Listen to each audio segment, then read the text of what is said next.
Ruth Croft, welcome to the Single Track Podcast. Thanks for having me. It's good to be here. I know that in New Zealand in particular, it's been tough to be an athlete during the pandemic. So I'm curious to get your experience during that time and how you were able to train. Obviously, your racing to some extent was curtailed. Can you talk about that? Yeah, to be honest, I've been pretty lucky with COVID. I've managed to dodge it, I feel, for the most part.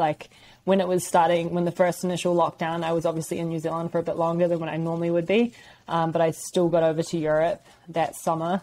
And then when things were getting worse in Europe, it was the end of the season and I got back into New Zealand. And New Zealand had no COVID. And so the whole summer races were still happening. I think the trickiest thing as a Kiwi was getting back into the country, because it wasn't like you could just book a ticket and go home. You had to get a spot in the quarantine hotel, and that was a lottery system. So you weren't always guaranteed, and you had to pay a lot of money as well. So I think I've been fortunate that I'm not solely based 12 months of the year from New Zealand. For a lot of other athletes and other sports, it's been worse for them because they haven't been able to leave New Zealand and go and compete because they haven't been guaranteed to be able to get back into the country. I've been lucky that I've been able to get spots in the quarantine hotel the past 2 years. I've still been able to compete for the most part. Very cool. Very interesting, I should say. Well, I do want to jump to Western.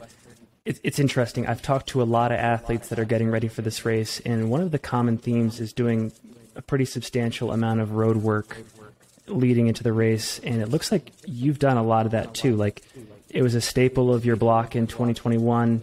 Looks like you have incorporated a lot of it this time around. Can you talk about why you believe that's such a critical component of your build for this particular race? So normally when I go back to New Zealand, obviously it's summer, I always like to mix it up and do something different. I don't like to stay doing trails 12 months of the year. And then going into Western States, my coach and I, we decided to do a road block just because States it's a runnable ultra. You've got to be able to run fast. And so we thought that, work on leg speed for the first part of the year, and then switch over and do the last block, getting in more endurance and more longer runs. And for me, it's helped, mentally. I like the switch. And then I think it keeps you fresh as well, because by the time I get sick of doing the road block, it's then time to jump back onto the trails. It looks like you spent a lot of time, or at least some time in Flagstaff as well, getting ready for this race. Was that something you did last year, or was this something new for this block?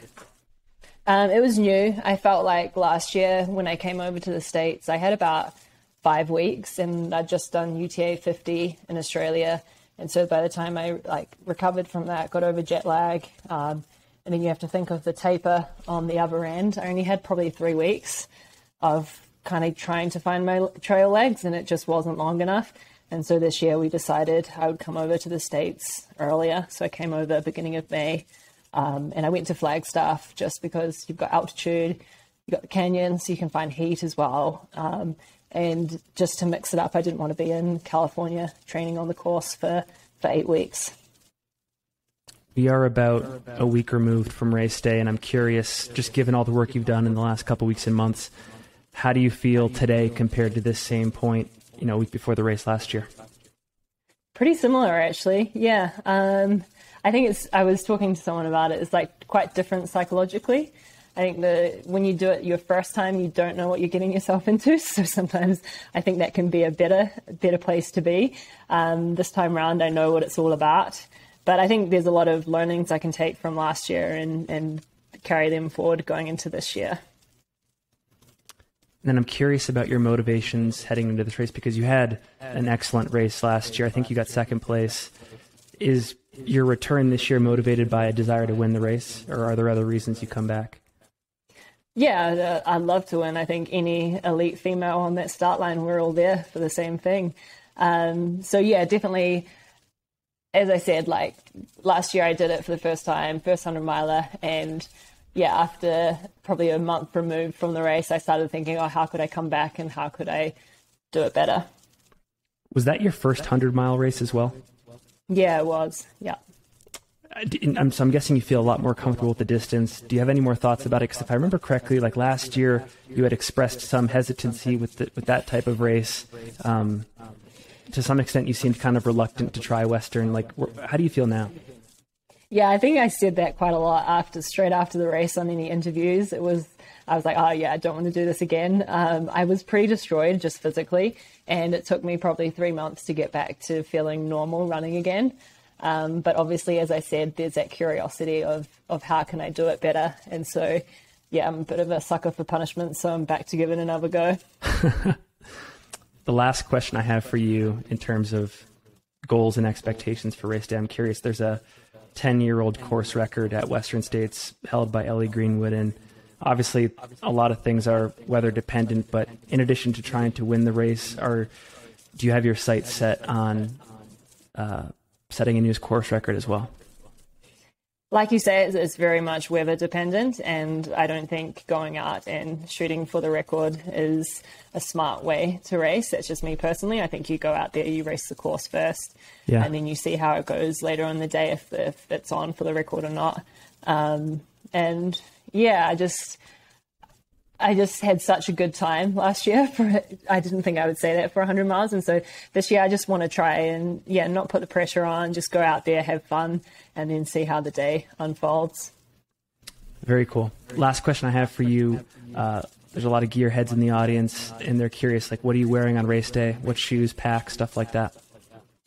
So obviously Archmax do the packs for Terrex, and they've made one with 3 pockets at the back for the ice, specifically for that.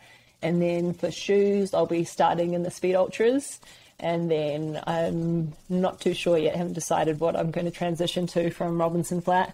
And then what other gear do you want to know about? Is anything else? That's about it. Yeah, shoes and pack, probably, yeah. Yeah, they're the main ones. Cool. Well, Ruth, I am super excited to watch this year's race. We really appreciate your time. We'll make sure to link to all of your social media in the show notes. Is there anything else you want to leave the audience with before we go? Not really. I just hope everyone, can enjoy following along. As you know, there's going to be some good live coverage. And so, no matter where you are in the world, you'll be able to tune in at some point. Awesome. Well, thank you so much, and we'll talk soon. Cheers, Ben.